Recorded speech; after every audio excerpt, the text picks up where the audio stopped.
Hold on. What's up, Graysonreport? Happy Monday! How's everybody doing? What is up? Let me scroll up. Tammy, Matthew, Rochelle, Heather, whatever. Nerd Report is in the house. Lisa Boo. Lisa Boo also says Project Metal Music says A up, Project Metal Music. Elaine, Julissa. Gutter Girl, D Nice. Emily. What is up, guys? How's everyone doing? All I have to say, it is super hot here today in SoCal. I am melting. Logical Spark, what is up? I am melting. While we wait for people to trickle in, did anybody do anything interesting this weekend?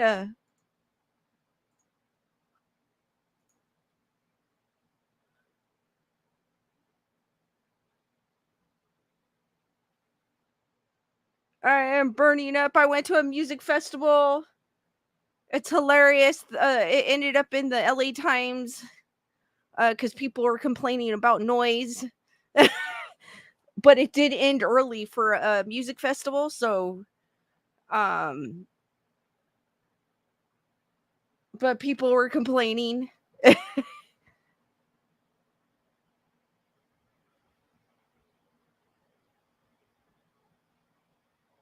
D Nice going doing great, Maya. I don't blame Maya. It's hot today. It was like 101. Emily goes, not a darn thing, too hot and humid. That's kind of how I felt today. The heat sucks, makes you not want to do anything, makes you lazy. Chris, how's it going? I'm still burning. It's still like 90 something here, which is like nothing compared to some states. It's 93, but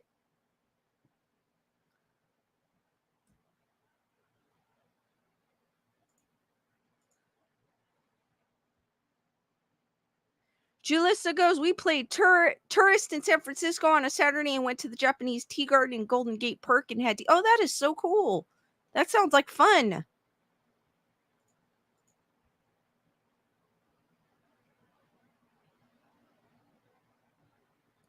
Luckily, where we were at, where the music festival was, it was only like in the 70s, like the mid to upper 70s. So I was enjoying it. I'm kind of wishing I was there today. Joanne survived another birthday. Happy birthday, Joanne, guys, wish Joanne a happy birthday. Awesome, Joanne.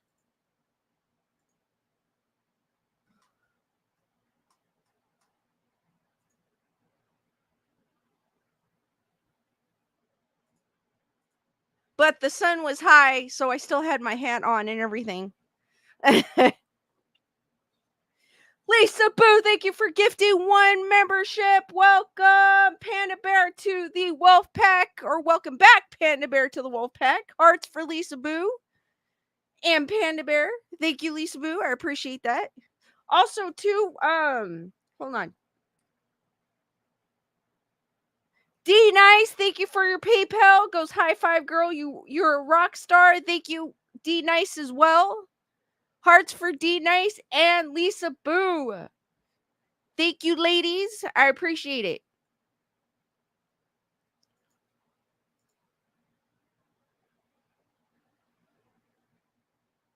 Brandon's in the house. What is up, Brandon?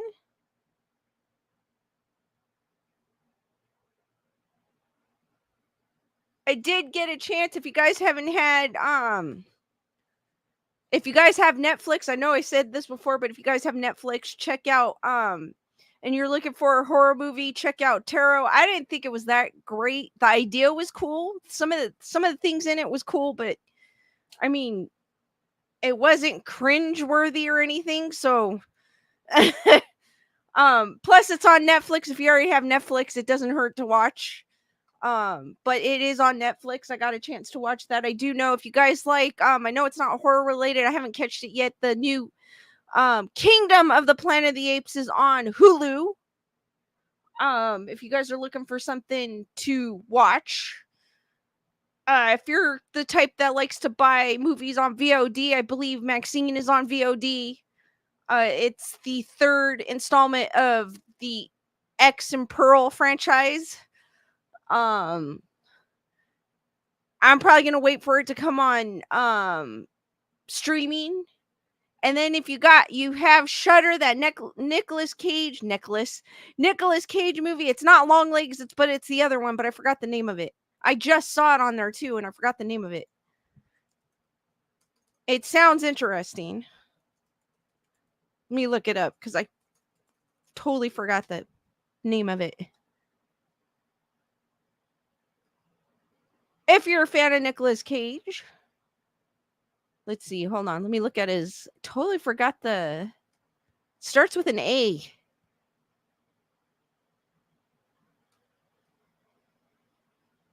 Arcadian. If you guys have Shudder, so I haven't seen it. It looks interesting. If you're a fan of Nicolas Cage, that's something you can check out.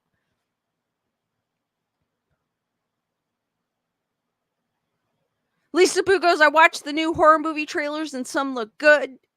D Nice goes, I hope Pinchy Duck is not a compromising position again. Leonore, what is up? Chris Barber watched Cobwebs last night. That is, I actually enjoyed that film. I forgot what Chris, what was it on? I forgot what it was on. But Cobweb is a pretty cool film if you haven't checked that one out. Brandon goes, gonna find all the student films I was in and stream them. That's a horror show. And then Brandon was like, oh no, I'm gonna leave those in the past. Forget those. I don't want to see those. Hulu. Okay. I think it's on Hulu. Cobwebs is another one. I got to see that one. I think I'm not sure. I don't remember which one it's on, but it was it actually impressed me. It had nice jump scares, not the Conjuring House ones with the loud music and then something walks by type of thing. Beware Tarot kind of has a few of those. Some of them aren't done very well, but again, if you have Netflix, it doesn't it's already part of your service, so why not catch it? D Dice goes, I just cleaned a crap ton of cobwebs. It's a horror. I have a bunch. I need to do that in my room. My room's starting to look like the Haunted Mansion. In fact, they started to fall down. So when I woke up in the morning, I had this big long strip of cobweb. I was like, what the? Yes, Emily. Cobweb is the one with the girl on the wall. And the little boy.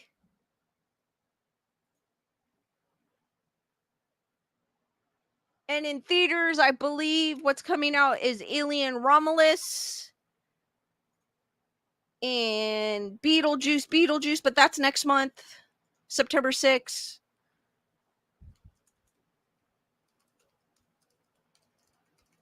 And I think that's it that I know of. Trap. I think Trap is already out.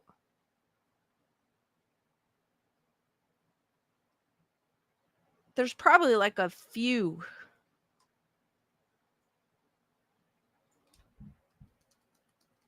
While we wait for people to trickle in, I didn't have this. I just came up. I'm going down a rabbit hole.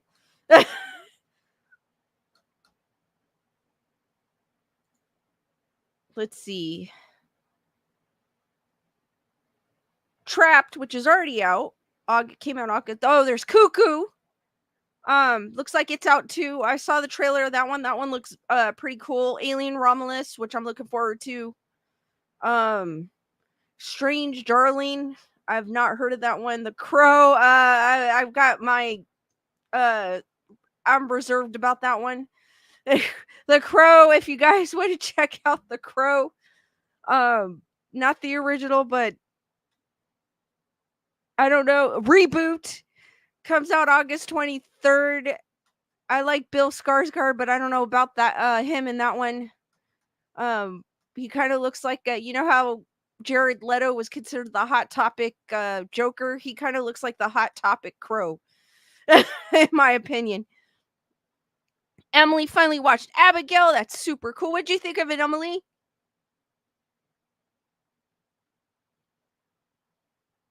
Julissa goes, get a Swifter with a long handle. Love mine to clean up cobwebs or leave them for Halloween. I know that well. You know what, Julissa? That's what I was thinking. Heather,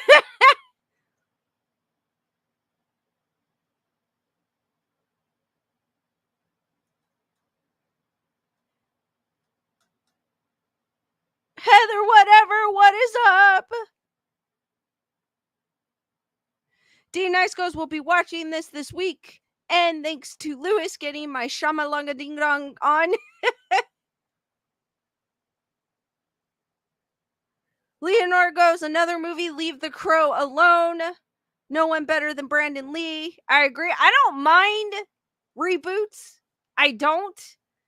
But a lot of times reboots do not come, they end up being disasters. But it depends on who's doing the reboot. Like the Jason reboot, Friday 13th, I didn't mind because he was wearing a mask. Something like that, I don't mind. I actually enjoyed it. The Freddy Nightmare on Elm Street, I did not, when they switched Freddy, did not like it. Hellraiser, the one on Hulu, I was trying to give it a chance. Didn't mind that they switched Pinhead to a female, but the costume design I just didn't like.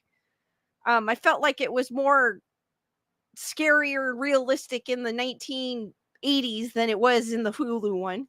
So I don't mind reboots. It just depends on how they do it.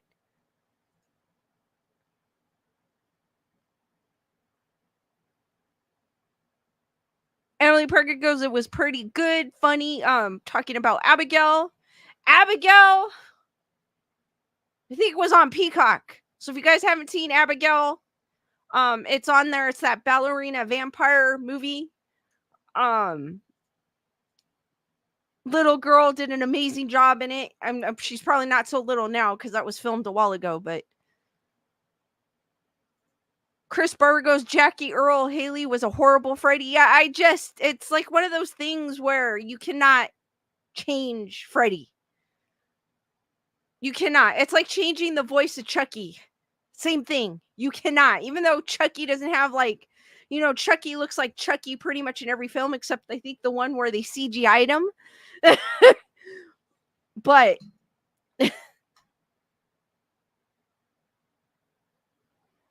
Leonardo goes, yeah, but the makeup on Bill doesn't look good. That's why I call him the Hot Topic Crow, because he looks like I don't know, he looks like a guy in a rock band. I mean, Eric Draven wasn't Eric Draven in a band anyways too? A musician, if I'm not mistaken. But this guy looks like he belongs in a heavy metal band. Put it that way. Not like I don't know. He just Hot Topic Crow. Gunner Girl, thank you for being a member of the Wolf Pack for 12 months. So excited to have been with you for the ride. Hearts for Gunner Girl. Thank you, Gunner Girl. I really appreciate that.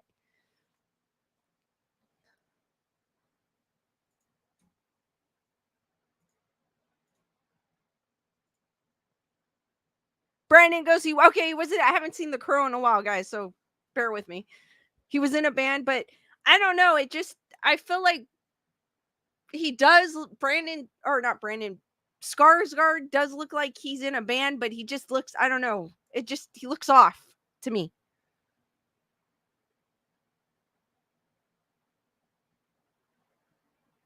Leonore also said the Hot Topic look. Yes, Eric Draven character was a musician.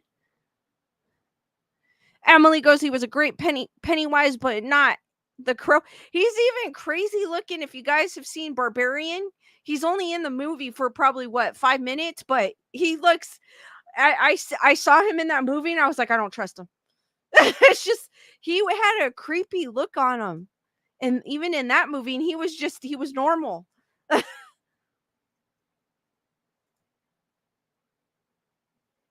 Barbarian's a good one to see if you guys haven't seen that as well. I'm not sure I think it's on Netflix, if I'm not mistaken. I think it's still on Netflix.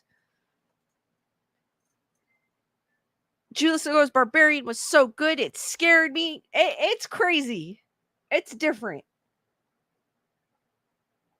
And it's kind of what I like about horror. I don't like the fact that nowadays they keep wanting to reboot older films, which I get it. They're trying to bring those films to the new generation, but I feel like if you had parents that watch those movies and that are a fan of those movies, they would bring that to their kids when they were old enough or when they felt like they were old enough to watch it. So I feel like they just need to leave those alone.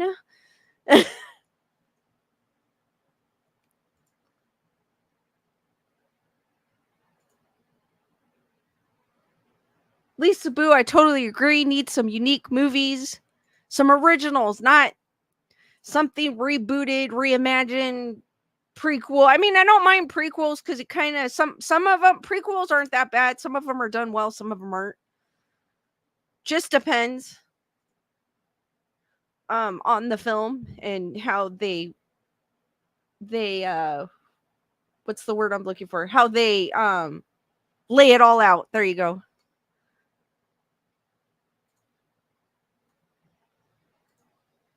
Before we get into the Chicago Mothman, while we wait for a few more people to trickle in, I found this article. It's 5 tips to avoid ghosts in your hotel room from knocking before entering to covered mirrors. If you guys want to avoid hauntings in your hotel room, I would just go in. I wouldn't mind. Traveling could be tricky enough without having to worry about a ghostly encounter or 3 in your hotel room. Here are 5 tips to avoid them. Learn the ins and outs of feng shui, villain hitting, and fortune telling, as well as the do and don'ts for cultivating good luck in our series on Chinese superstitions. This does come, that's a weird ad. This does come from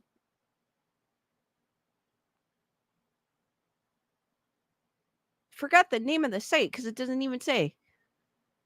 It's a Chinese website based on Chinese culture. I forgot the name of it. Like the Chinese Times or something, Chinese something, because it doesn't say here. Like, that is weird. A timeout occurred. But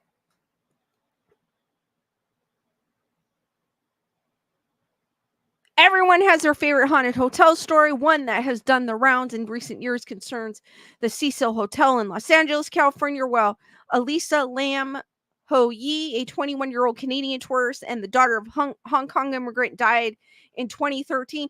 That reminds me. Hold on, I'm getting ADD, guys. There was a recent article about the Cecil.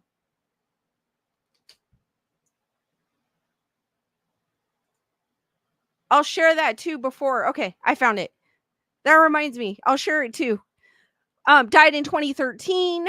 I apologize, guys, for the ADD-ish here. I'm still kind of tired from the weekend. I'm still recovering, and it's hotter than hell in here. The hotel, built in 1924, inspired a Netflix documentary as well as a 5th season American Horror Story, an anthology American television series themed around the paranormal. It is not the only hotel known for its checkered history. The 4-star Bangkok Palace Hotel in the Thai capital is also said to be haunted. And if you Google Grand Hyatt Taipei, and the first suggested search offers is Grand Hyatt Taipei haunted.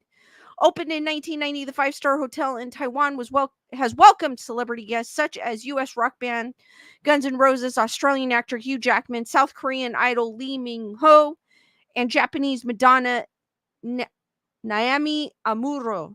That, however, is not its only claim to fame. Disembodied children's voices are said to be heard in the hotel's corridor. Faceless heads are seen in rooms, and human-shaped shadows lurk outside the window at night. Many cultures in East and Southeast Asia share beliefs and practices shaped by respect for the dead and fear of the supernatural.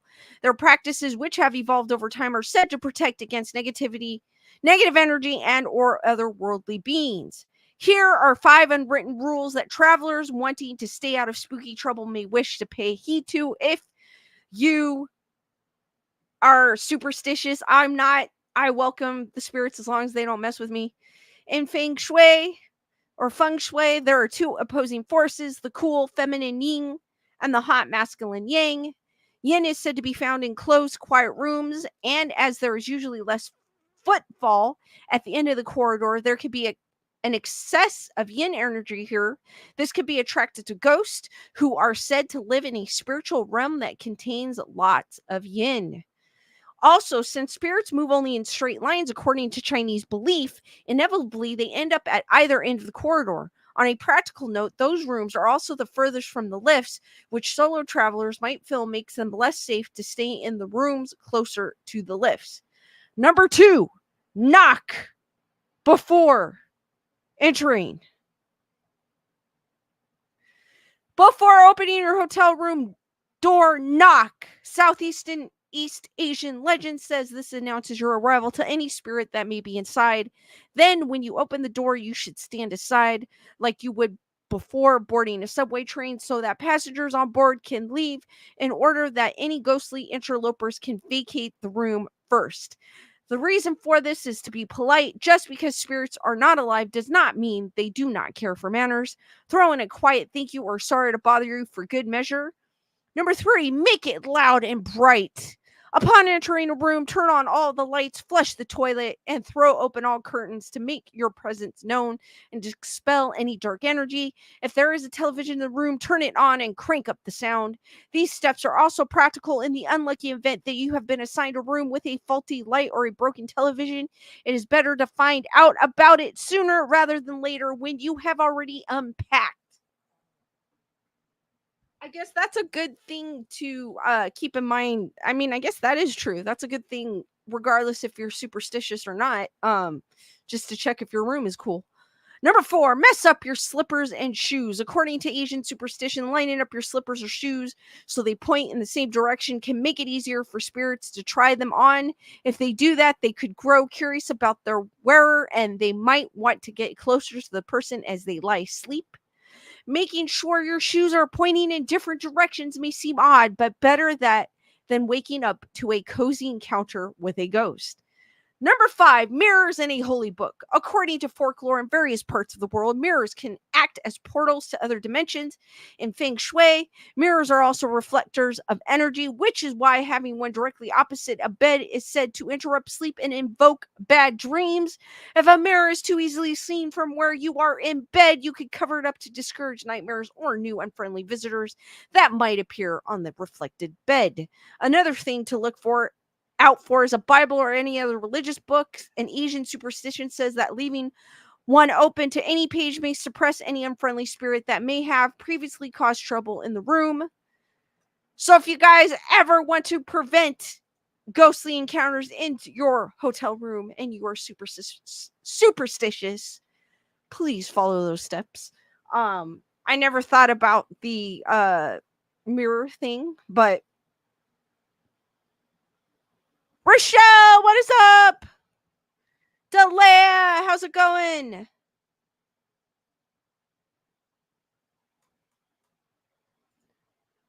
I also have another recent article before we get into the Mothman, guys.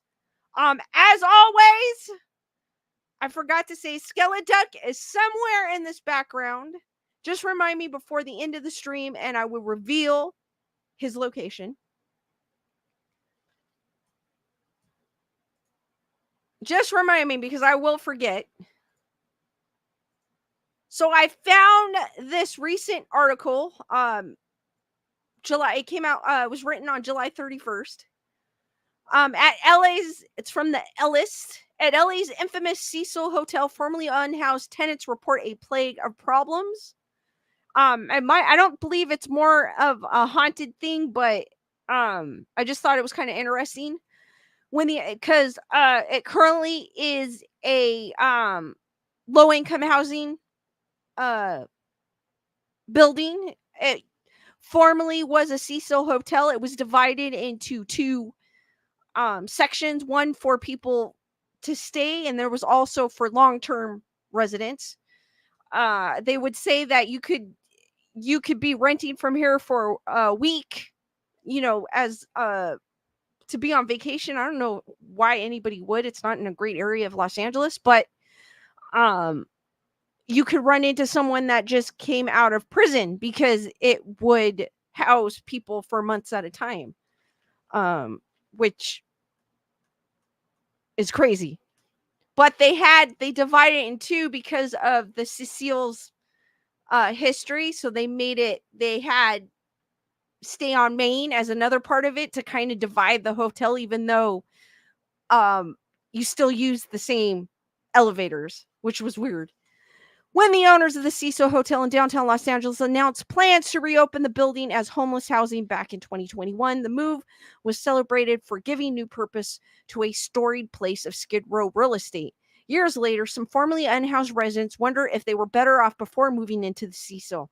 This week, a group of tenants gathered outside the building and marched to LA City Hall, where they gave public comments during Tuesday's city council meeting about the issues they're facing. Walking through downtown with her neighbors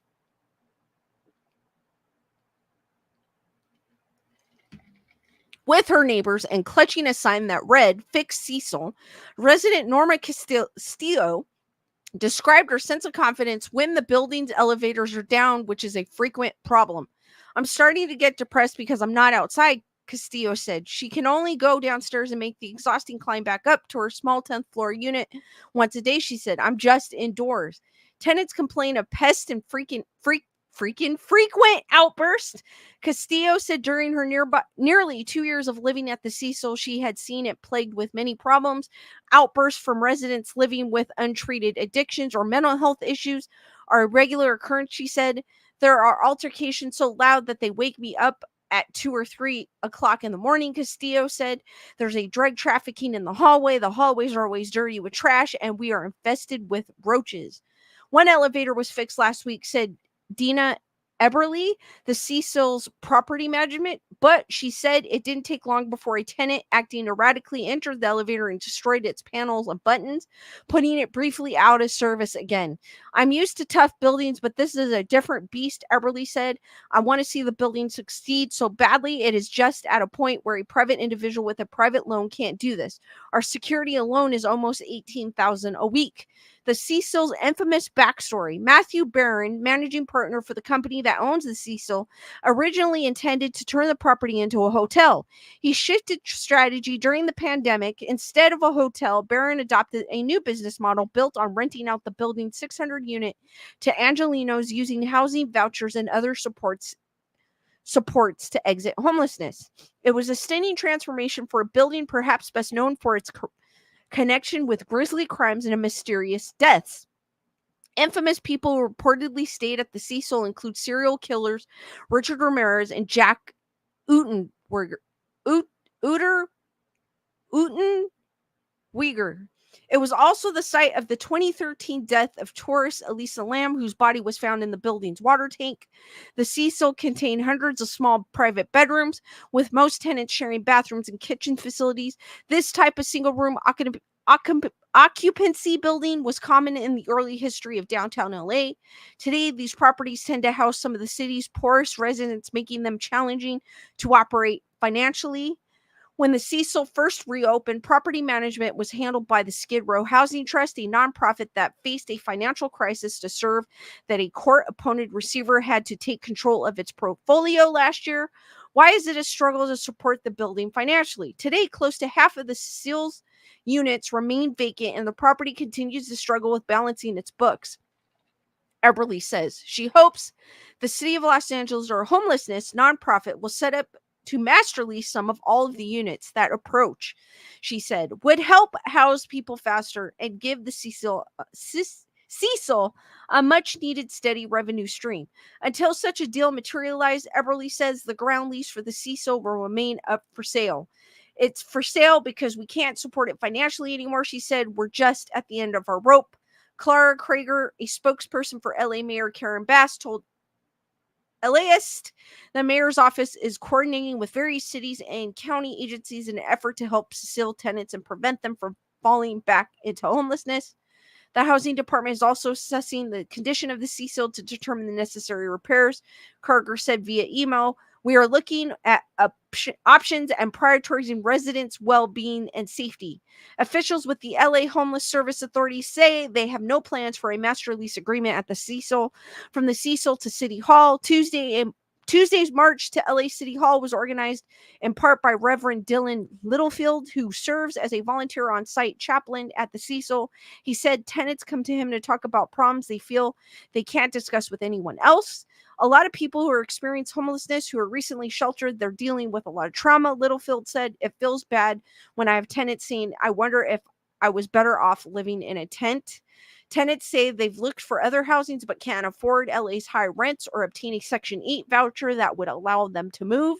Some can't help but compare the Cecil, which they describe as squalid, to the state-of-the-art Wingart Tower, a 278-unit permanent supportive housing high-rise that recently opened a few blocks away. The publicity-funded project cost about $600,000 per unit to build and features a gym, an art room, a computer library, and a floor for case managers. Elberly says the Cecil has nowhere near the same amount of financial support. This is just like an apartment building you or I would live in, she said. This isn't like Wingart supportive housing. This is not that. Mental health services plan. The Cecil's current on-site property managers are not just handling leasing, rent collection, and maintenance requests. Eberly says they're also holding monthly classes for tenants focused on readjusting to life indoors and cooking meals for tenants once a week. Eberly says the Cecil has contracted with a nonprofit health agency to run an on-site clinic staffed by trained mental health professionals, but those services won't be up and running for another month or so. Krisha Scales said she moved into the Cecil last September using a voucher to help cover her $1,050 monthly rent for up to 2 years. She said she's looking for other long-term housing options, one where she doesn't feel the need to stay confined to her room. I kind of thought this was going to be a good place for me, start over, Scales said, but maybe instead of putting us in dilapidated places, they can put us in better places. It's kind of sad to hear that what people are talking about is not the haunting of the Cecil, but the conditions of the Cecil. Lisa Boo, I haven't been on the inside, but I've been on the outside. Unfortunately, I don't think you could go into it because it is someone's home, and I don't think I would want to go into it. It is in a very bad area. But I've been to the outside of it, and I've looked up when it was still it was stay at Maine. It wasn't low income housing at the time. It was pre-pandemic. I wanted to go in, but then I just like something told me not to, so I didn't.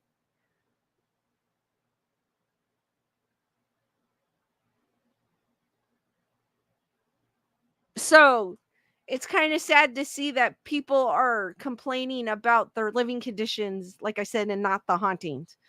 Um, and what I've heard of it, there's no bathrooms in the actual rooms. They're like out in the hallways. Like there's like, and the showers are too, because it was built. It's an old hotel.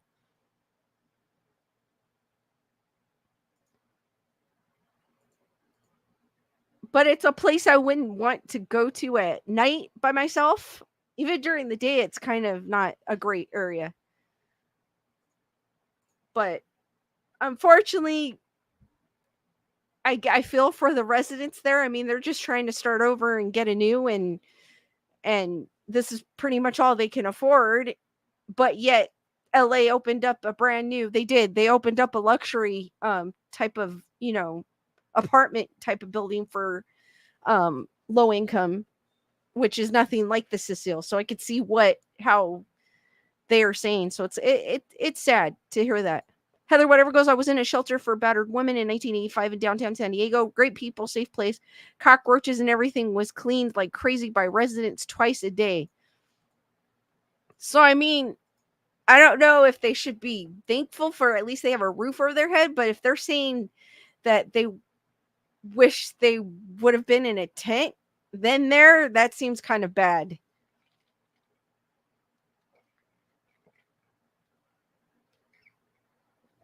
I'm wondering if any of those people have actually um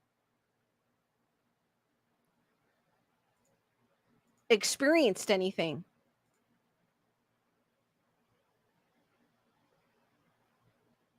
D Nice goes, there's a lot of buildings in LA that you get goosebumps next to. Cecile is one of them. Exactly, there is.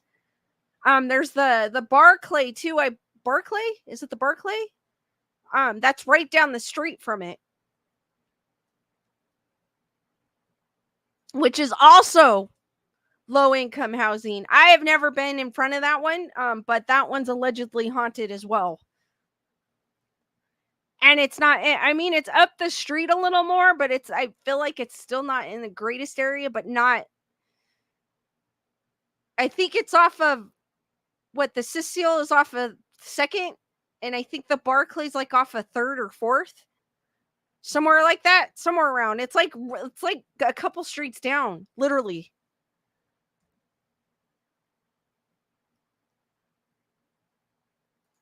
Heather, whatever goes, yes, feeling safe is a big deal. I'm forever grateful for them. But I feel like these people, I know this isn't spooky, but it has to do with a hotel that I'm obsessed with. No, but I do feel for those people because it seems like that doesn't even seem like a safe place to even live.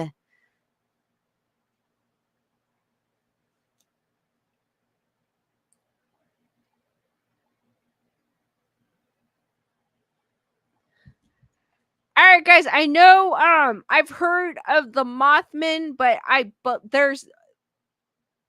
there's also a Chicago Mothman. So have any of you heard of the Chicago Mothman, which is very similar to the Mothman stories that are around, but this one was spotted in Chicago.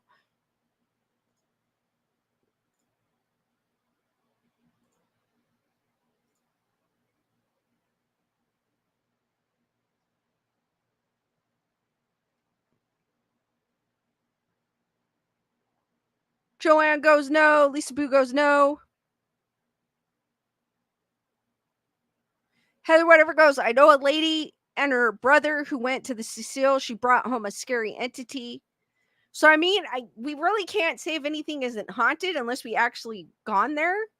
But that I mean, well now you can't really go in there because it's somebody's home unless you bought out the floor. I guess the bottom floor or something that's in their articles for sale.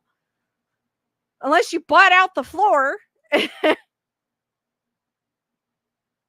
Emily Perkins goes, I grew up on the south side and I've never heard of it.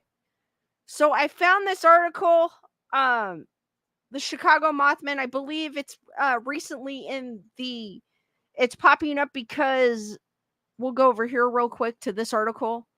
I believe it's on a Netflix documentary. That's why it's popping up.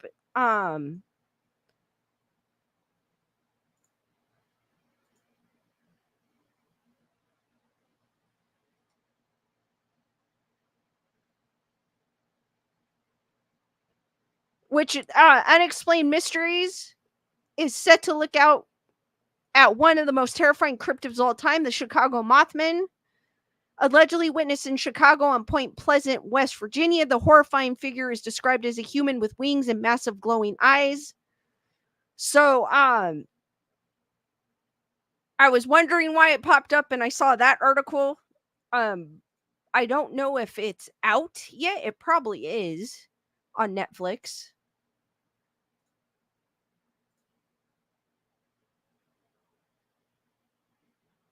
Chris Barber goes, I have been through Point Pleasant many times and I've been on the replacement bridge that collapsed. Heather whatever goes, never heard of it, only the original Mothman. So this is the eerie legend of the Chicago Mothman, the terrifying cryptid allegedly spotted throughout the city. Like the Mothman of West Virginia, the Chicago Mothman is said to be a large winged humanoid creature with glowing red eyes and a sinister. I created Terramana with a mission to put the spirit of mana into every bottle we make. Mana is found in early mornings, red dirt, calloused hands, brick ovens, and handmade copper pot Hold on, guys. An ad came on.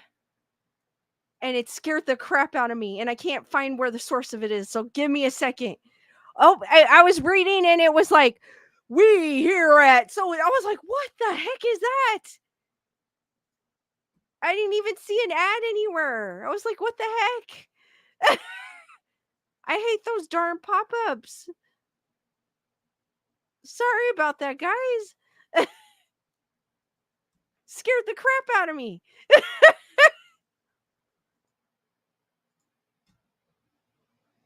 All right, let's try this again.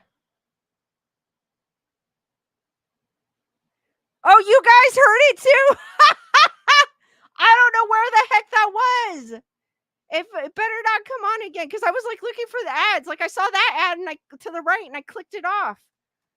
I was like, all right. So far that no. All right. Try this again. Beginning. Lisa Bucco sounded like The Rock. D Nice goes Dwayne The Rock Johnson has entered the stream. Chris Barber goes, there's a statue in town of the Mothman. Oh, that's pretty cool. Beginning in 2011, countless people throughout the Chicago area started to report seeing a giant winged humanoid flying around the city. Initially, sightings were few and far between. But by the summer of 2017, dozens of reports were pouring in each year. And because of the creature's similarities to a certain famous cryptid from Point Pleasant, West Virginia, locals have dubbed it the Chicago Mothman. Described as a shadowy figure with glowing red eyes, the Chicago Mothman is said to stand out about 6 to 10 feet tall with a wingspan of over 10 feet. Alleged witnesses have reported seeing it flying through the air and sometimes peering in windows, swooping at pedestrians, or dropping onto the hoods of cars. Was this the same Mothman that had allegedly terrorized Point Pleasant in the late 60s? Was it a new creature of the same species, or was it perhaps something entirely different altogether? In any case, the sightings caught the attention of cryptozoologists and paranormal enthusiasts across the nation. And while no one has been able to find conclusive evidence that the Chicago Mothman exists, there are those who believe he is out there somewhere. The first reported sightings of the Chicago Mothman. Rumors about a Mothman creature near Chicago first surfaced in 2011 as documented by self-described Fortean researcher Loin Strickler on his website Phantoms and Monsters. There are now more than 100 archival posts on the site which appear to relay different encounters with the Chicago Mothman. The first post was made on October 13th of 2011 with the title Photo Second Mothman Bat-like object witnessed over Chicago. In it, a witness describes an encounter he'd allegedly had on August 22nd of that year.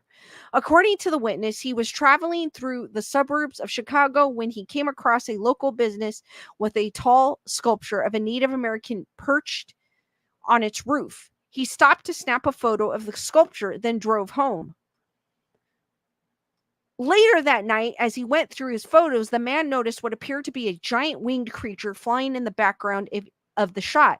At first, I didn't think nothing of it. I figured it was a plane or something, but just for the heck of it, I enlarged it, he wrote in the post. It looks something similar to a bird or a bat, but then again, it doesn't, so I have no idea what it could be. So this is, I don't know, I can't enlarge the picture. Let me see if I can. No, I just enlarge everything else. So this is a picture of what the gentleman took. He was taking a picture of the Native American figure on top of this building, and he caught this in the sky that looks like a bat winged creature. It does. This was taken back in 2011. So, I mean, we still kind of had technology back then, but not as good at it as it is now. I don't know what it is. I mean, you could still edit things into pictures back then, but it wasn't. I mean, the technology now is like 100 times better than back then. Complete and total terror. The first Phantoms and Monsters post also include a second account from a University of Illinois Chicago student who wrote in to report an event from September 30th of 2011. Chris Barber goes, it looks like a kite. D Nice goes, a skydiver. It could be. Joanne goes, a drone. I'm not. It was 2011. I think they had drones back then, but I don't know. Daisy, what is up?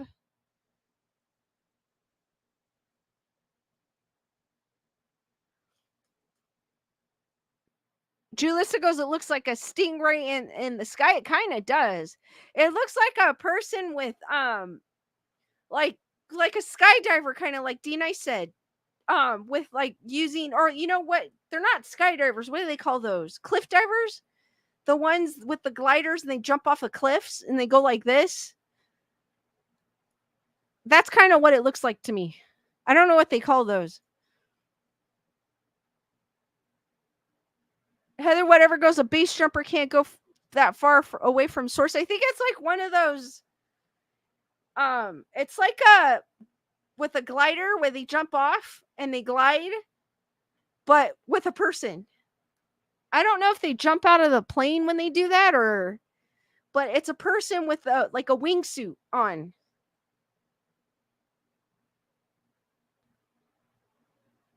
Ring suit flying, D-Nice says. Or wingsuit flying, like some, yeah.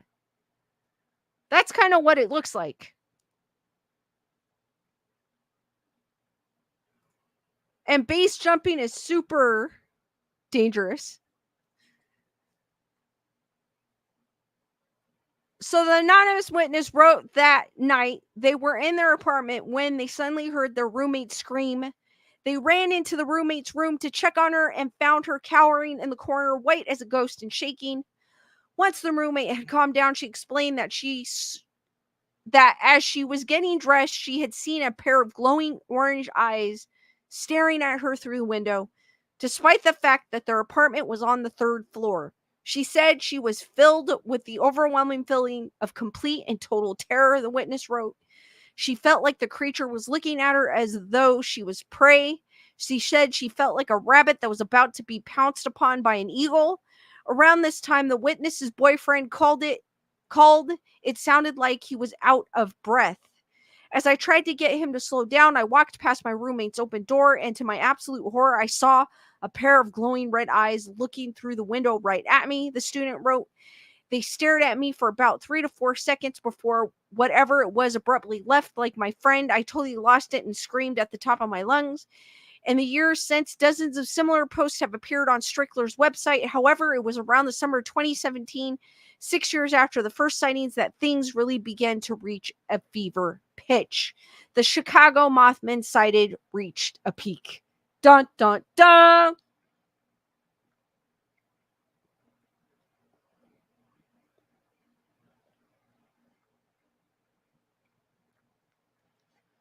Jalissa says, I cannot talk today. Jalissa says, hand gliding.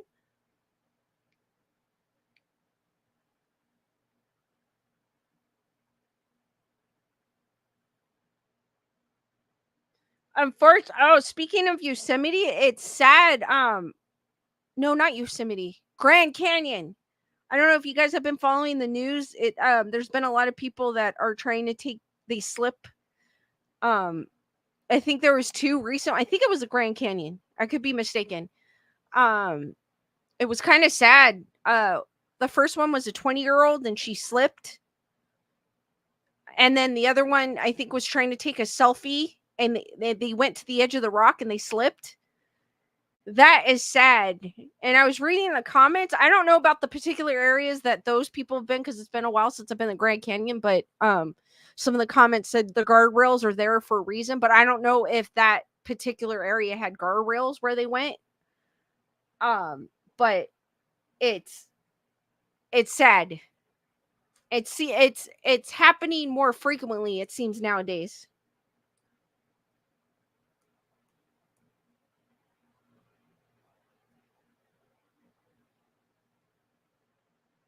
Chris goes, that is stupidity, Lisa. I mean, obviously, I kind of agree there's guardrails for a reason, but I'm not sure, like I said, in those particular areas that those people are at, if they had guardrails, because I know some places don't. But people trying to get the most perfect selfie, I would just step by the guardrails. I would never get that close. And It's sad though that happens. Yeah, it's like what D Nice, if you guys have the Telegram, it's like what D Nice posted on Telegram, like that. That's kind of what that picture kind of represented.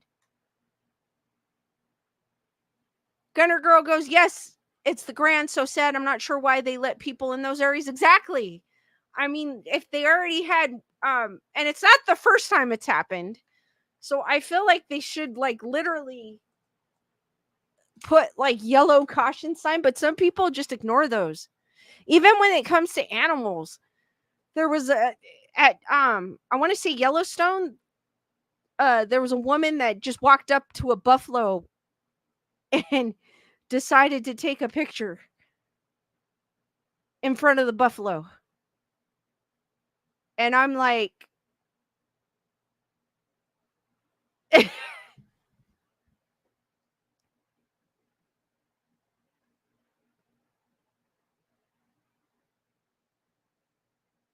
Heather, whatever goes, yes, I heard of some recent ones. It's the selfies, some in Yosemite too. Joanne goes, people do some crazy things to try to get, exactly, they do. They're trying to get that perfect picture.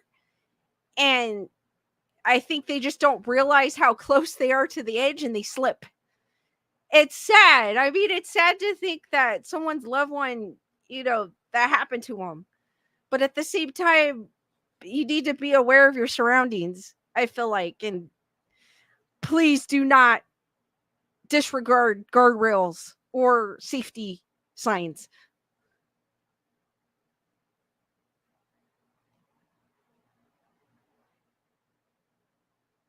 Julissa goes, people need to be smarter. The perfect photo is not that important. And no, it's not the first time. Heather Ritter goes, scary. You're right. No buffalo. And I hate seeing stories like that because it's, I mean, you go to the Grand Canyon to see the beautiful view, not to, I mean, I'm fine taking pictures from afar. I don't need to go by the edge to take a picture.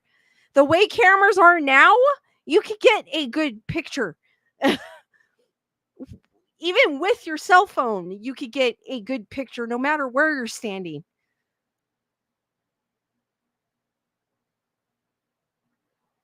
Thank you, Rochelle, for dropping by. Lisa Boo goes, there are guardrails and people just go around at the Grand Canyon. Joanne goes, the worst I've seen is people getting selfies with the beach whale instead of helping. That's sad too when you come across and I know some people don't know what to do when they come across an animal on the beach. You can tell somebody.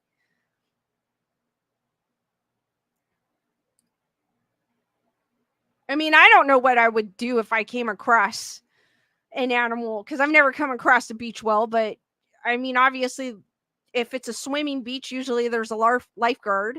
You could let the lifeguard know.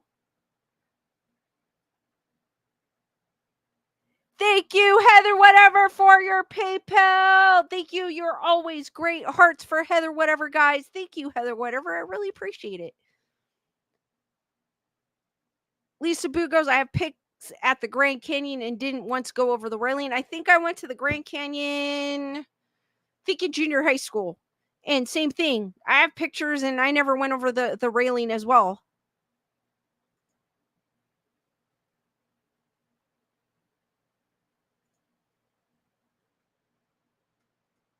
So since 2011, reports of the Chicago Mothman have continued to pour in. Alleged witnesses have claimed to see the creature everywhere from the Willis Tower to O'Hare Airport to the suburbs. In 2017 alone, there were as many as 55 alleged sightings throughout the Chicago area. And before long, even large publications like Vice were reporting on the phenomenon. The group of sightings is historical and cryptozoology terms, Strickler told Vice in an interview. For one, it's happening in an urban area for the most part, and that there are so many sightings in one period. Strickler also told the publication that he believes there are not one, not two, but at least 3 humanoid creatures flying around Chicago based on the location in which they were spotted and small differences in eyewitnesses' eyewitness testimonies. One witness, John Amatrano, went on record with Vice describing a Chicago Mothman encounter he allegedly had while working a Friday night security shift at a bar called The Owl. I saw a plane flying, but also something moving really awkwardly under it. He said it didn't look like a bat so much as what illustrations of pterodactyls look like, with the slenderness of its head and its wing shape. I know what birds and what bats look like. This thing didn't have any feathers or furs, and it didn't fly like anything I've ever seen. Amatrano said he'd left his phone charging at the bar that night and immediately thought to himself this was the worst time in the world to have my phone charging. Like many others, Amatrano contacted Lon Strickland with the story and found out he was just one of the 55 people that year who had experienced the same thing. As he documented these reports, Strickler had noted a number of similarities between the Chicago Mothman sighting and the Mothman sightings in Point Pleasant, with the one notable exception. These beings are less aggressive than the one in Point Pleasant for the most part. Is the Chicago Mothman an omen of impending disaster? Between 1966 and 1967, several residents of Point Pleasant, West Virginia, reported seeing a strange human-like. Point Pleasant sounds familiar. Like I heard it in a horror movie, and it wasn't about the Mothman. It was like another horror movie. Because every time I say it, I was like, I've heard this before, but not because of the Mothman, because of like I heard it in a movie that was not about the Mothman. If that makes any sense. Reported seeing a strange human-like creature with wings and glowing red eyes. The Point Pleasant Mothman sightings gradually built up until they reached a climatic conclusion on the day of the tragic Silver Bridge collapse on December 15th, 1967. That morning, the Mothman was said to have been seen perched on the bridge shortly before it broke apart, sending 46 people to a watery grave. Based on these reports, many have come to view the Point Pleasant Mothman as a harbinger of doom. Could the same be said for the Chicago Mothman? According to Strickler, the answer is no. I believe overall there was only one being in the Point Pleasant area that was seen during that period, he said. I think the creatures seen around Chicago are flesh and blood beings that aren't of this world. Of course, not everyone agrees with Strickler. Some believe there is an explanation that fits within the known bounds of science. Possible explanation for this phenomenon.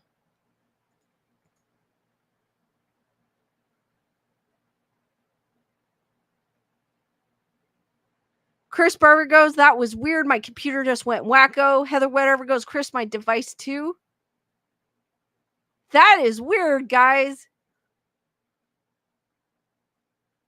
Emily goes, it will always be the Sears Tower as far as I'm concerned. Heather Whatever goes, I'll ask. I have a runner friend I've never met except online who lives with his family outside of Chicago.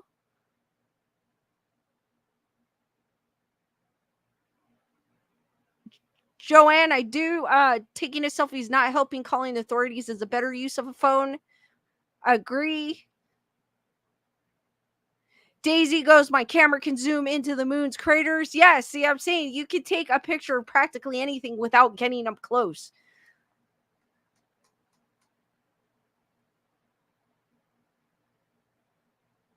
Brandon goes, I think Richard Greer, when I hear Mothman, always seems like a wild story. Possible explanation for the phenomenon. University of Chicago psychologist Dr. David A. Gallo also spoke with Vice about the Chicago Mothman sightings. Gallo's research focuses primarily on memory and specifically how people actively and sometimes inaccurately reconstructs the past. He said he felt that Strickler's collected testimonies were a selective sample. When people are choosing to report sightings, the basis of data upon which your paranormal researchers are collecting is a self-report, he said. Strickler is not sampling random people and asking if they saw the Mothman. He's just counting the number of people that voluntarily come forward to report a sighting. And according to Gallo, those people coming forward with reports, people who are likely to visit a paranormal site like phantoms and monsters, may also be more inclined to believe in Mothman. Therefore, they may also be more inclined to believe they have witnessed one. So I feel like they're saying people that are like true believers, which I agree. People that are true believers will tend to jump on something right away, which I believe. I believe, like, even with ghost hunting, like a person that's a true believer of paranormal, that any little noise that they're, oh my God, that was a ghost. Oh my God, that was this. So I feel like that statement is true. There's a phenomenon why it's the reason why I say skeptics would make a good paranormal investigator, because they wouldn't jump at every little sound. They would think about it first, like, I want concrete evidence. I don't want something like a little sound. I want something that I can't explain, type of thing. When someone who's like a believer would be like, yeah, I know this is a known haunted place. That could be the spirit of so and so who walks the halls, kind of thing. So I feel like that statement is very true. There's a phenomenon where there's basically some real witnessed experiences, but if there are holes or gaps in that original experience, sometimes the mind isn't able to fill in the gaps. Gallo said, if something is suggested to them subsequently as a plausible scenario, like a Mothman or whatever, that person might be inclined to fill in the gaps with that. Strickler, for his part, disagrees, saying that the reports he documented seemed to be genuine. We have had very few pranks or cranks, from what I can tell, which I think is pretty unusual, he argued. If the media would have picked up on it more than it has, I think that would have had more fraudulent sightings. Strickler is still fielding reports on the Chicago Mothman to this day, with alleged sightings as recent as April of 2024, and with countless Chicagoans keeping their eyes to the skies. Who knows? Maybe one day someone will find evidence that it exists. So, guys, do you believe the Mothman exist? And it's the same concept as with Bigfoot, Loch Ness, the jackal. Trying to think of other ones. I can't think of the top of my head. I believe that something exists for there to be a story. Because way back then with folklore and tales, everything was told by mouth. So from the beginning of time of the person who first experienced it to now, it's gone over many hands and the story changes. So I feel like, yeah, there must have been something. It may not be exactly what they're talking about. There's something. Wendy, I hope I could brighten your day. Chris Barber goes, I hate when people assume they know who's haunting someplace. I mean, I'm a believer, but I like to keep that skeptical side of me. I mean, the more I research about things, the more that I'm beginning to question them, when before I was like, oh yeah, yeah, for sure, no way. But now I'm like starting to question it. I will read the history. I will see what the possible hauntings are, but I will keep an open mind and think, okay, well, let me see for myself one of these days. And I always use this quote that Jason from Ghost Hunter says, if you want to see if something's haunted, check it out yourself, which is a very good statement. D Nice goes, could be real. Heather whatever goes, the Chicago Mothman must be pew pew proof. Just saying, it can be dangerous. Lisa Boo goes, could be real.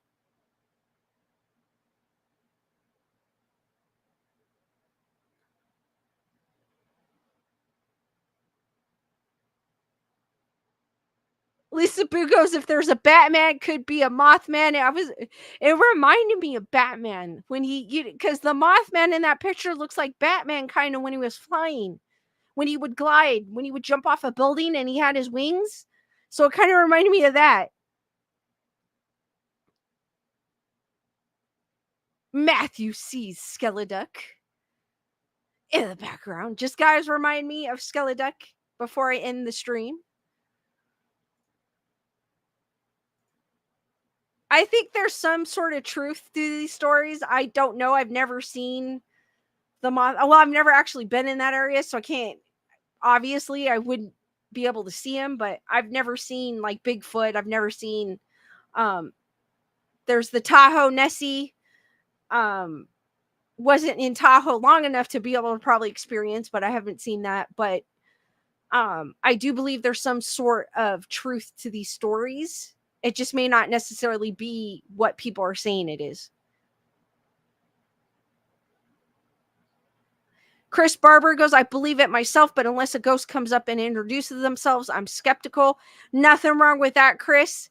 That makes you a good, nothing wrong with being a skeptic. Brandon goes, if you keep saying Batman and Bernadette show.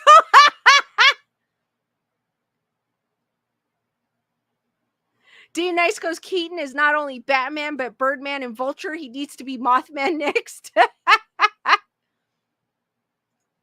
D Nice was like, Batman, Batman, Batman.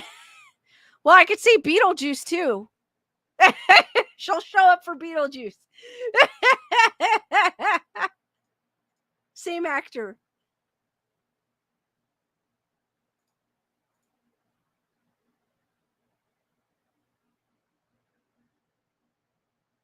But we will never know the truth of some of these folkloric stories because a lot of these happened in the past. I mean, the Mothman's kind of recent, the 60s, but the Chicago one was recent, not too far back.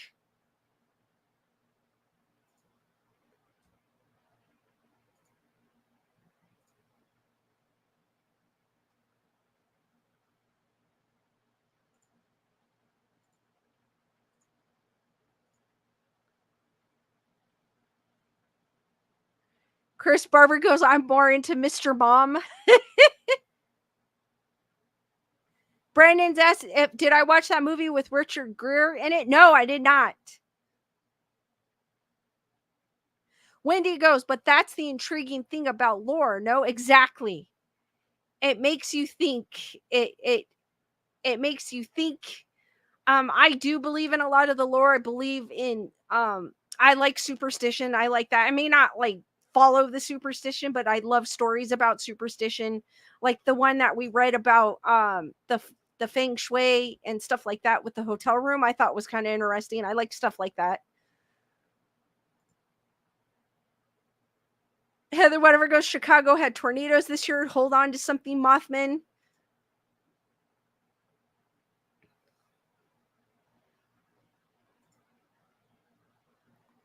Brandon goes, it's from 2002. I've heard of the movie, but I don't think I've seen it. Mothman Prophecies.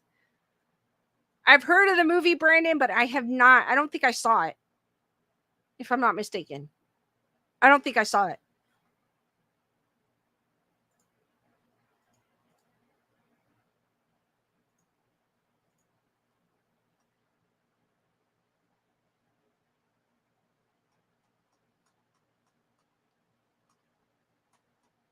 All right, I got one more article to share, and I'll open it up for questions and answers.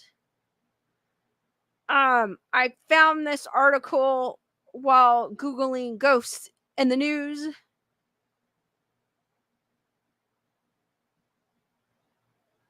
It might, D Nice, it might be a sign. D Nice is saying, I swear I keep getting toilet paper ads. I hope Sibling refilled the rolls. She had a knack for leaving it up to me. Hopefully she did, and it's not a sign. Because a lot of times when that happens, I take it as a sign. So a murderous ghost, this is from CNN, haunted an exclusive Jamaican resort for centuries, but could she survive a paranormal investigation? By day, it's among the most spectacular historical sites in the Caribbean, a pilgrimage destination for fans of Johnny Cash, and the home of a championship golf course. Yet, when the sun sets over Rose Hill Hall, Great House, the atmosphere shifts. Some staff refuse to venture out after dark, lest they fall foul of the shadowy figure spotted stalking the ground on horseback. Hold on, guys. Give me a second. It is hot. So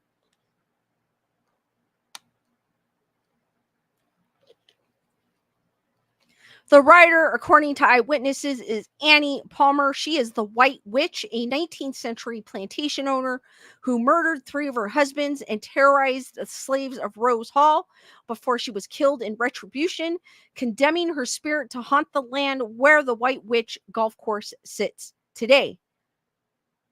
It's called White Witch Golf Course. That is super cool. It's Jamaica's most fabled doopy ghost story, a chilling bedtime tale whispered widely throughout the Caribbean, a cornerstone of tourism in Montego Bay. Palmer's shadow stretches far and wide in popular culture onto screen, stage, page, and even song, courtesy of former local resident Cash.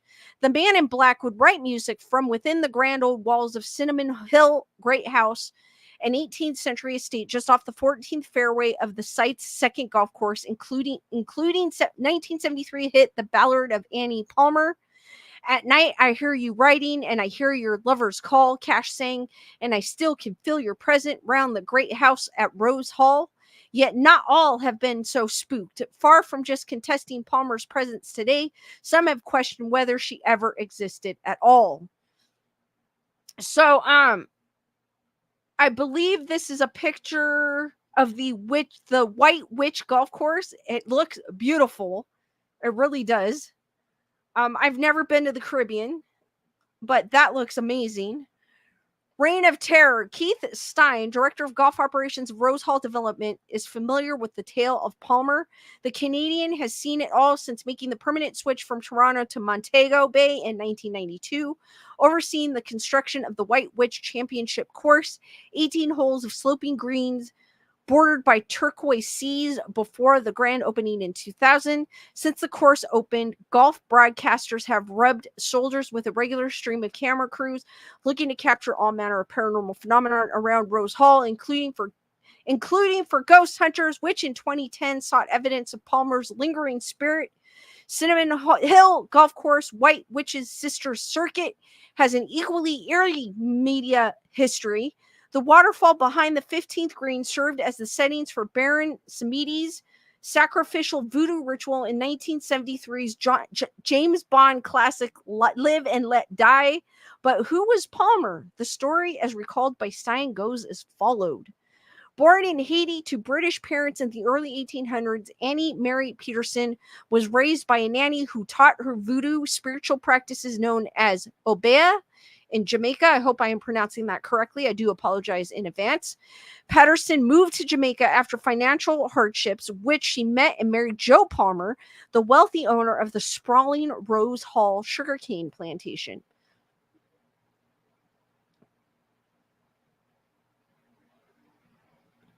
So I guess this is part of the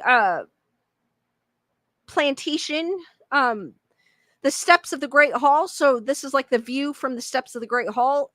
Beautiful. It says the trees kind of block the view, but you could still see the great view of it. It's beautiful. Annie supposedly murdered her husband to assume ownership of Rose Hall, which she went to run with an iron fist. Palmer would sit on the balcony of her not beautiful what happened there, but it's a beautiful view, which offered panoramic views of the 4,000-acre plantation. Should anyone be deemed to be shrieking their duties, she would ride out on horseback to deal out punishments. She terrorized her slaves, and she took men as she wanted to please her. Stein said if she saw people not working, she would whip them. Ooh, she seemed like a ruthless woman. Palmer's reign of terror lasted until 1834, the year slavery was formally abolished in the British colony, when she was killed by Taku, one of her slaves. Stein added the machete murder is reenacted as part of the Great House Interactive Night Tour, run 4 days a week. The hall was torched in the aftermath of Palmer's demise. Stein continued and laid decrepit for well over a century. Its colossal husk left undistributed, save for the occasional group of intrepid local kids who would swing around its splintering rafters. Playtime ended in the 60s when Delaware businessman John Rollins bought the site, and set about restoring the great house to its former glory. By the 70s, a restored Rose Hall was the centerpiece of a sprawling modern resort and residential complex, yet old shadows still loom. Today, some club staff refuse to go out after nightfall, while others are reluctant to tend the course near the adjacent centuries-old cemetery. Revealed Stein, least they have a run-in with Palmer's ghost. I would not want to run in with her. If she is as ruthless in death as she was in life, I would not want to come across her. It's a spooky place. There's an eerie feeling that comes about you. Stein said you do have the sense that overcomes you that something terrible has happened here in the past. You can't miss it. Identity crisis. Here's another view of the golf course. Beautiful area. Benjamin Radford has built his career on going through eerie feelings with a fine-tooth comb. The American author is a paranormal investigator and deputy editor of Skeptical Inquirer Science magazine. Radford stumbled into an investigation of the Palmer haunting by chance on holiday in Jamaica in 2006. He overheard the mention of a ghost tour of Rose Hall and I want to say Rose Hill, and couldn't resist. Interest piqued. Radford returned for a second visit armed with days worth of research under his belt in order to conduct more rigorous testing of the guide's account. It was presented as a true story, said Radford, who published investigation in 2008 magazine and later a book. Now, of course, to my skeptic or journalist worth his or her salt, based on a true story, are fighting words. First on the agenda was an investigation into claimed encounters with Palmer's spirit. This was the easy part. Most in Rose Hall's case were the flash of a camera reflected on glass or an object, he said. Visual or physical encounters, such as one tourist claimed to have felt a push from the White Witch, fell under a very wide variety of claim phenomenon and could be explained by a psychological concept dubbed priming. Radford, who has a bachelor's degree in psychology, explained Rose Hall is manicured, amazing, weird, cinematic, and it has a bloody history, Radford said. So when people go there, they are primed to interest any random thing, anything that can't be immediately explained as being part of the ghost story. As far as Radford is concerned, the beautiful but sadistic voodoo practicing Annie Palmer never lived. Instead, Palmer is simply an amalgam of fact and fiction that has snowboarded into the legend told. Today, he traced the origin of the Palmer tale to an 1830 account by an abolitionist called Reverend Waddell, who claimed a Mrs. Palmer was killed by slaves at the nearby Palmyra estate. In 1868, gossip was enshrined in print courtesy of pamphlet published by James Castillo, who described Palmer's murder of her first two husbands, both via poisoning. Then in 1929, the legend grew that Herbert G. de Lassier's novel, The White Witch of Rose Hall, that bestowed upon Palmer her moniker, added the murder of a third husband and further blurred the lines between truth and fiction.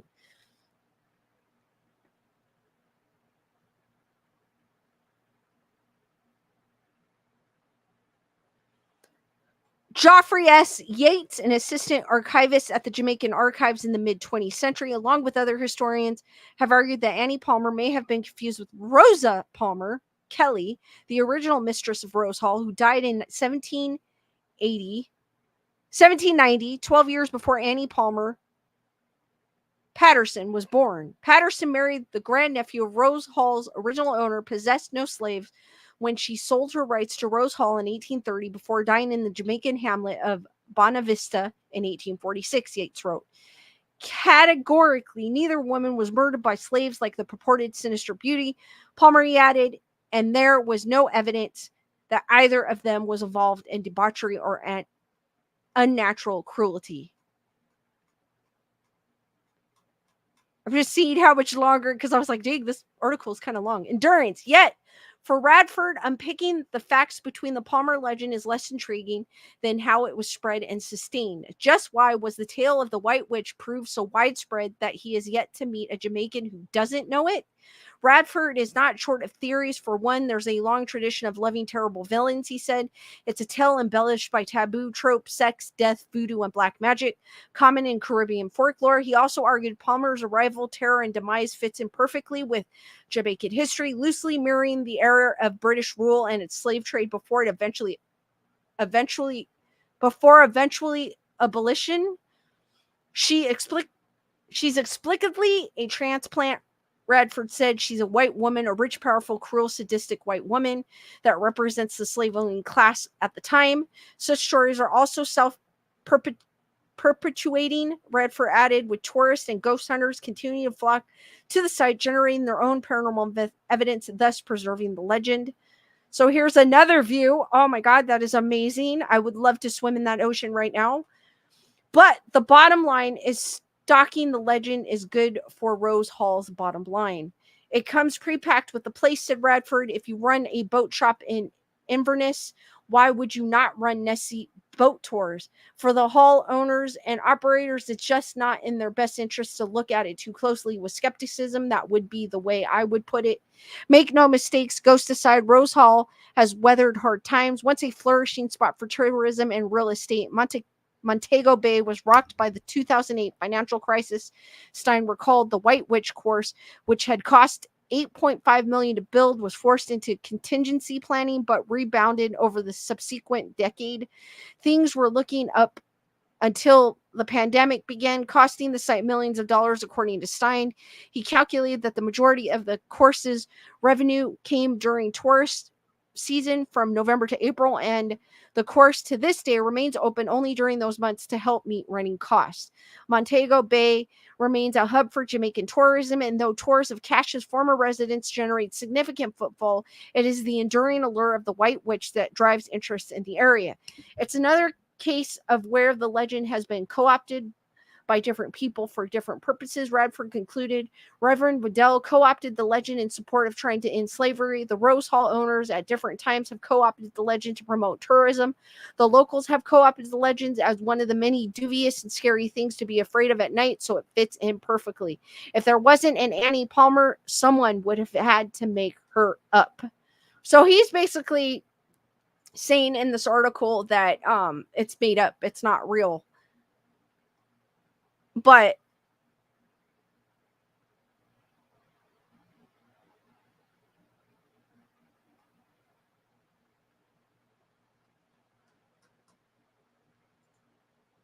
Heather Wetter cruise boats won't land in Jamaica right now, but I didn't hear details. It's a beautiful area. I mean, if you like the tropical, I'm more of a mountain and lake girl, but that looks so beautiful. So there, the article is basically saying it was just made up from word of mouth. There was an Annie, but it didn't involve Rose Hill, but I guess it followed the folkloric laws, I guess if you could say, to make things more interesting. It does bring in tourism, which helps. It did mention the pandemic. The pandemic affected everywhere. Not only it affected every tourist destination because no one could fly out anywhere. The only people that practically could go places were people with boats. And they had to stay away from people. So it was like, Wendy goes, I want to document my experiences in Puerto Rico. Heather Wetter, I agree with Heather. Whatever, do it. Go for it. Because there's also Puerto Rico, there's also alien sightings. So go for it.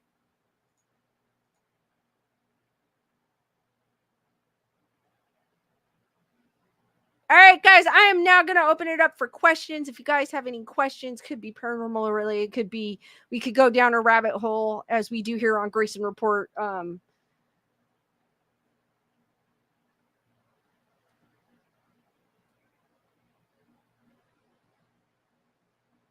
T Mothman, what is up? Heather, whatever goes true, all businesses change. We have triple the tourists since 2020.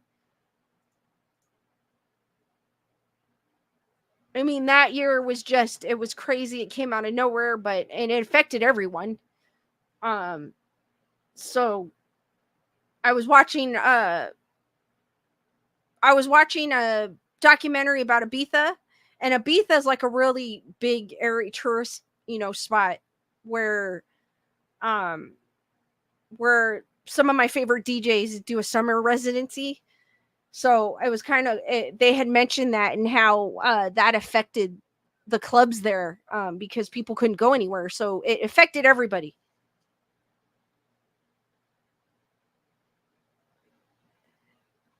Saw my name in the title, so I thought I'd pop in. Well, welcome. Heather, whatever. I'll give everyone a few minutes to find the duck because I was in small view, so we'll give everyone a few minutes. And I just dropped my bottle of water.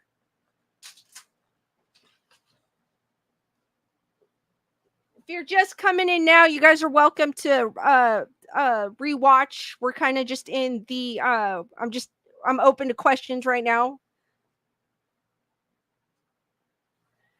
Joanne goes, it's still it is, because the aftermath of what 4 years ago we're being affected with. People, Heather Wetter goes, people aren't traveling overseas as much. It's because of the money, like everything costs more. So a lot of people are struggling.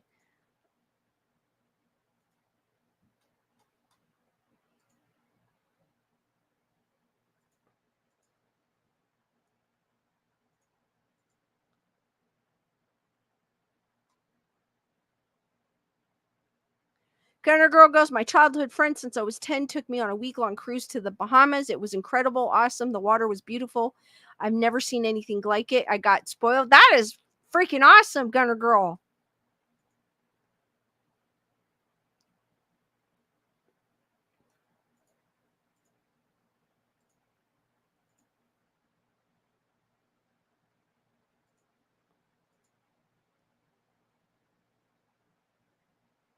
Chris Barber goes, it still affects me because my mom passed. I'm on the same boat. My dad passed also in 2020. It will be 4 years on the 21st for me. Tyrana goes, everything's so expensive now. So true. Emily Parkinson goes, prices went through the roof and have not come back down. Very true. Heather, whatever. Thank you for the super sticker of the fitness pair. Super fitness pair. Hearts for Heather, whatever. Thanks again, Heather, whatever. I appreciate that. Or avocado man. I call it fitness pear because it looks like a pear to me. But I'm super avocado man. I think that's more hilarious. I could use that one too. But but it looks like a fitness pear because it has the sweatbands from the 80s.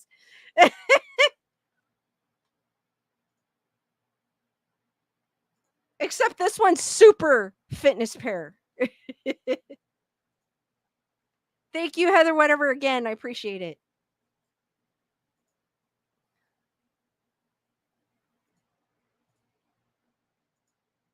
Brandon, thank you for the super sticker of the fitness pair laughing. Hearts for Brandon. Thank you, Brandon. I like the fitness pair, by the way, guys. Thank you, Brandon. You're awesome. Joanne goes, I'm going to order a cheese making kit. Start making my own, can't afford. Otherwise, I know what you mean, Joanne, because I like eating cheese on for lunch. I like cheese. And the cheese one I get, I tend to get the more expensive one because it tastes better, but it's like an arm and a leg for it. So I know what you mean, Joanne. D Nice goes, yeah, my cousin passed in 2020 as well. The pandemic sucked, but also too, her brother passed the year before from bronchitis and her mom from secondhand smoke from 30 cousins. So that is, wow. Sorry to hear that, D Nice.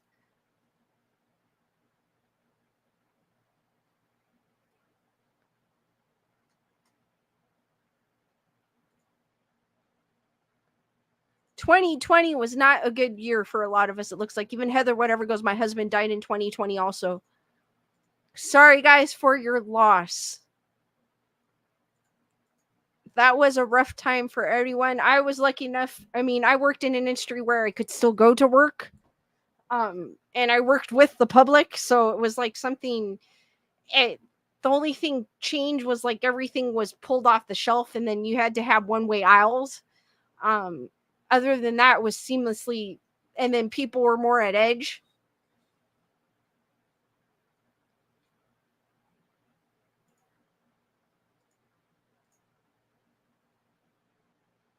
Guys, keep the questions coming. Could be paranormal related, could be UFO related, could be anything. random question, whatever it may be.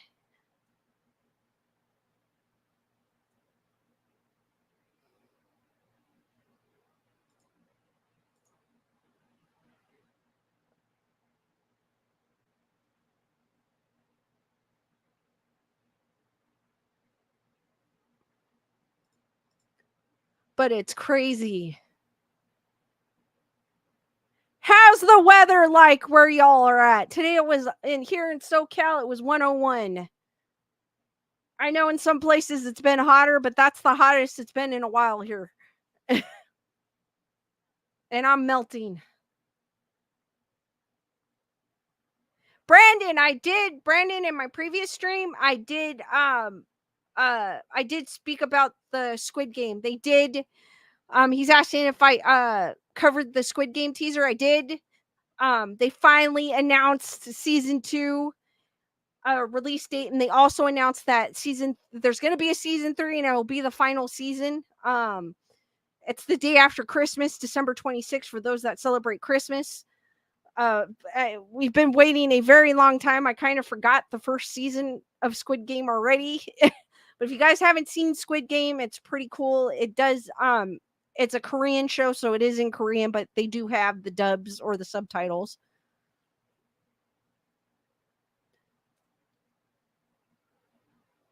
Matthew goes rainy because of the tropical storm here in Florida. Chris Barbara goes 120% humidity here in Ohio. Tirana 106. I know in some places it's hotter than here. Joanne goes, we have a bit of a cold front, so lots of rain and no humidity. South Ontario.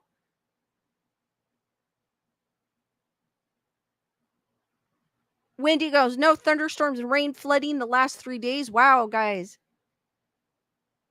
Gunner Girl goes, we've been 115 to 119. I can't wait till fall. It's much cooler. I'm counting the days too, and I'm a lot cooler than you, Gunner Girl. I feel your pain. Brandon goes, I really didn't want him to go back. I didn't either. Speaking of Squid Games, I didn't want him to go back. I really didn't. I was like, are you dumb or something? Leave. You won.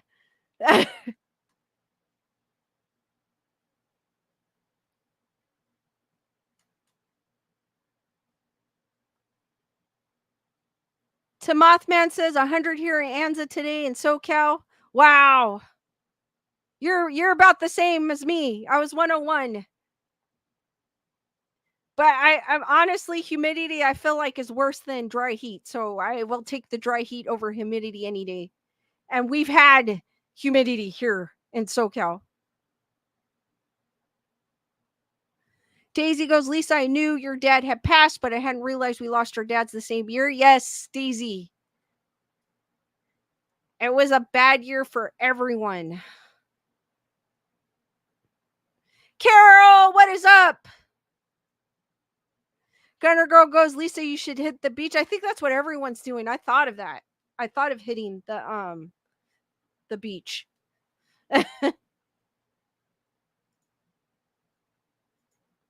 Because this weekend we were close. We were by the LA airport, which is closer to the beach, and it was a nice 70, like mid 70s this weekend. I was enjoying it at the music festival.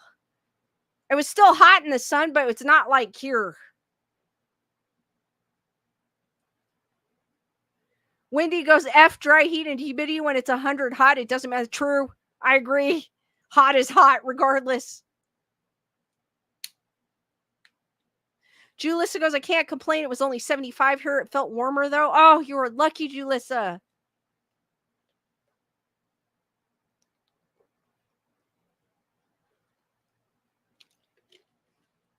Chris goes, my brother told me that they want to move closer to the beach.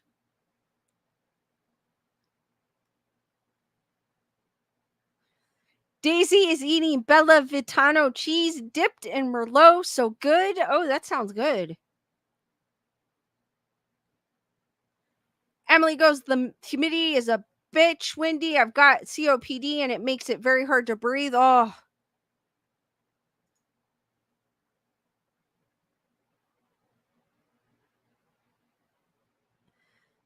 D-Dice goes, my mom asked me to go to the store with her. I almost cursed her out. She knows, but she's also too used to.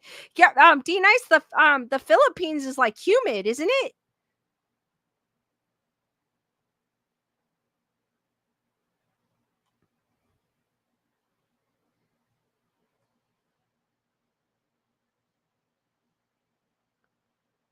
And then I know you, some of you are talking about the fires. There are fires.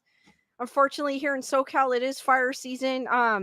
There's one fire. I didn't get to see the hear the details about it, but I believe to Mothman and Heather whatever are talking about it.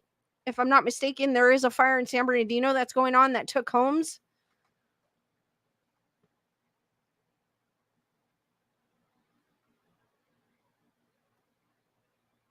Carol goes, it was really humid here with lots of thunderstorms. D-Nice goes, hot and humid. So your mom is used to it, D-Nice.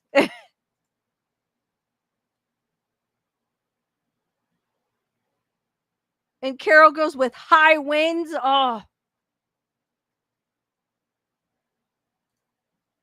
Big homes. They were big homes that I'm in LA County. It's occurring in San Bernardino County, so I'm not near it, but I do feel for the people when that happens. I myself live by a hill, and I always wonder if something like that's going to happen here, but it has never happened. Luckily, I'm going to knock on wood for all the times I've lived in this neighborhood. So, and now we have a big water tower, so I do feel a little better, but I do feel for people.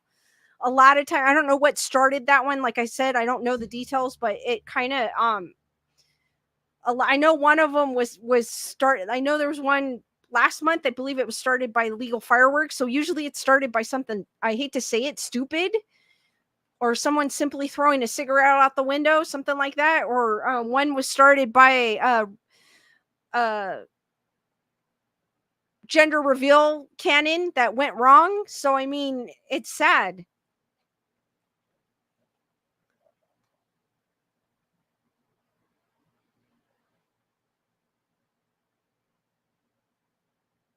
Daisy goes, I was going to go to California this weekend, go straight to Santa Monica Beach, but I had one person here in Vegas and two in Cali telling me not to go and stay home and safe. They didn't know why, but I took it as a sign. Wow.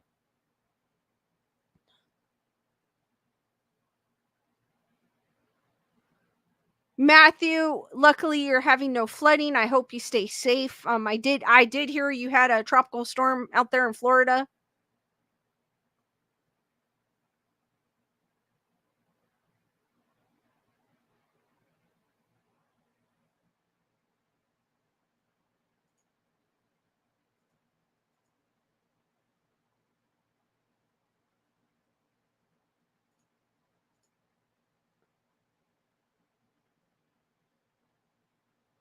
Joanne goes, we usually get fire bans when it gets too hot and dry. I know one of them last year, was it last year or the year before that, where electrical sparks from one of the electric companies caused a fire?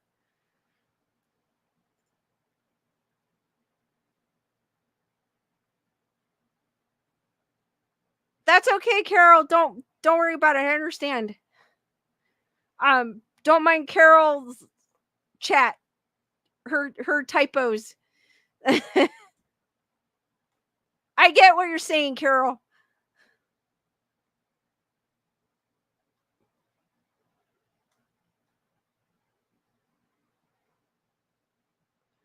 Joanne goes, especially after last year with all the fires here, they don't do anything like that here, I don't think, but people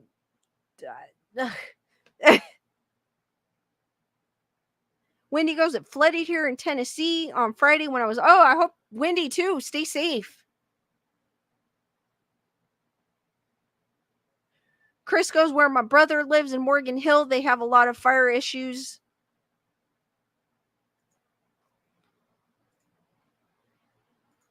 It's just this time of year here in SoCal. I'm pretty sure it's in other areas as well. It's so dry. We get very little rain, if that. I mean, we might get the freak storm that might, like in August, sometimes we get thunderstorms, so it might rain. last year we had a supposed hurricane that really wasn't much of anything. Just the media hyped it up.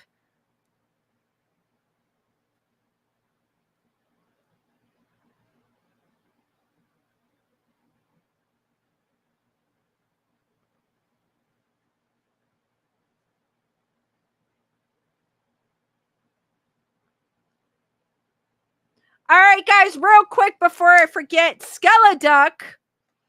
He's pretty much right behind me. I'm trying not to cover him because I cover him every once in a while, but he is right there where my finger is. He was kind of covered because whenever I moved, I would cover him, but he is right there, right where my finger is. So he's right next to me, in other words. Like kind of sideways. With the still butt first.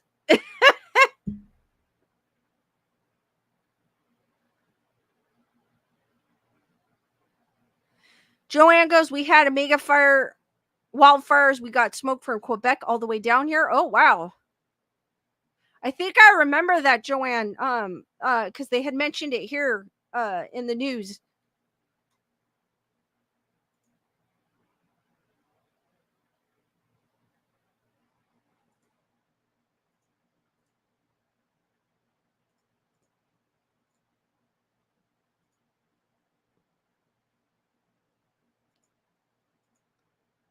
Guys, keep the questions coming.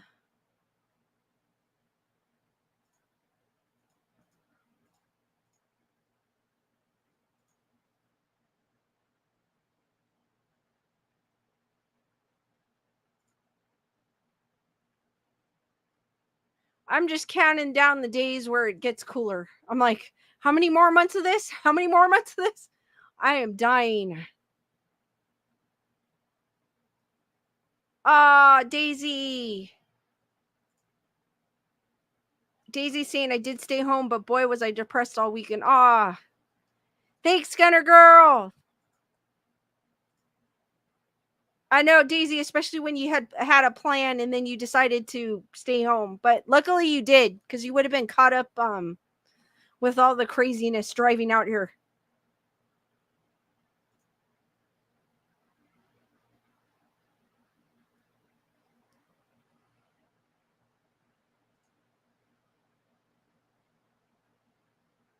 Joanne goes, there's a big landslide blocking a river in BC. Dangerous situation. Oh, wow.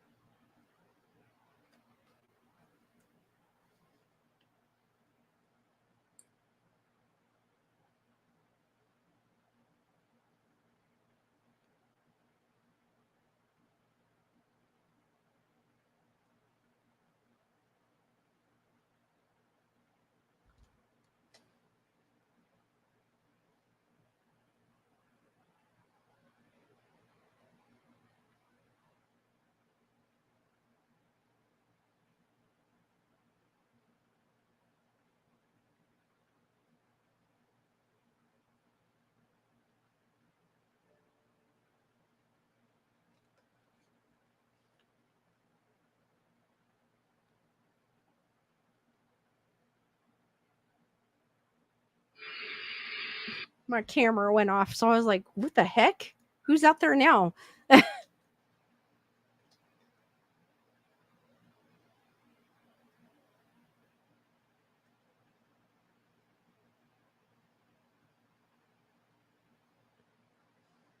Okay, I got Carol. I got.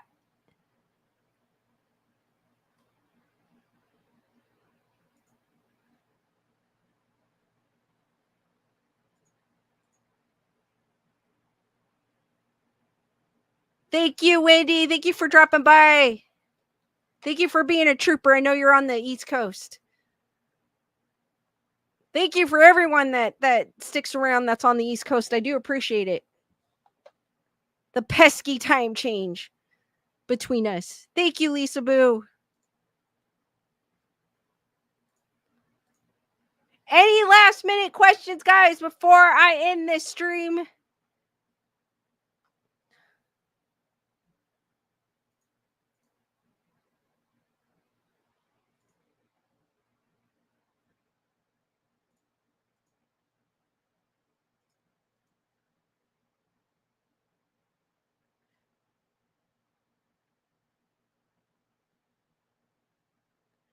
Oh, that sucks, Carol. You may have to get a new one. Carol's having keyboard trouble because the dog had an accident on the keyboard. Thank you, Tomoth man. Thank you for the sub, and thank you for dropping by, and welcome again.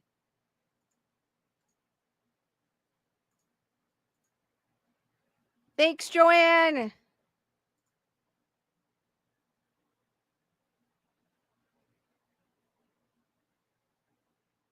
Hopefully, Carol, hopefully it clears itself up, because sometimes they do. Sometimes the keyboards, even if they get wet, sometimes they clear themselves up. But I understand, so don't worry.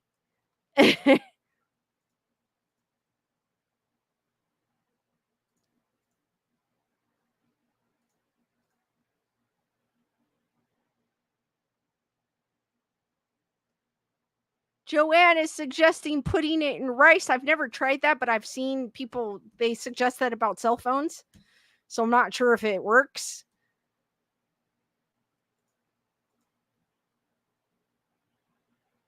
All right, guys, I am going to end the stream here. I am melting. I'm going to end it before you see a pulp of gray and a puddle. But anyways, guys, thank you for joining me on this edition of Grayson Report. I will see you on the next one, which will be Thursday at 7 p.m. Pacific Standard Time. Be there, be squared, stay spooky, and sweet nightmares. Good night, guys, and you guys are super awesome. See you on the next one. And stay cool and safe. If you have storms or floodings in your areas. Good night, guys.